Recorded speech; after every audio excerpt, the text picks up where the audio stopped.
पिताजी, हाँ बहुत सुंदर। भगवान का कीर्तन कब करना चाहिए?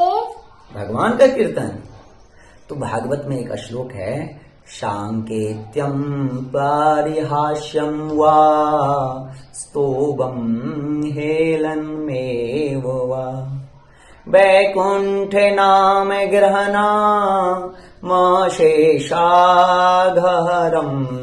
विदु। कहा जाता है यहाँ पे सांकेत्य का अर्थ है संकेत, किसी चीज के ऊपर संकेत करना, ठीक है।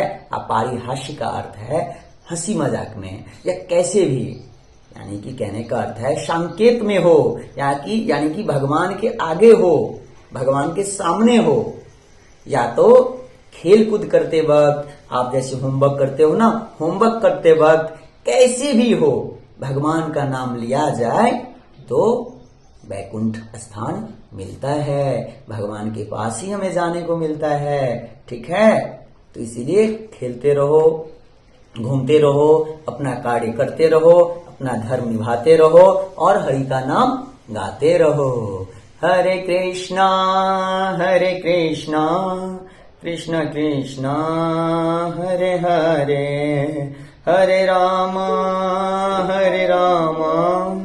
राम राम हरे हरे।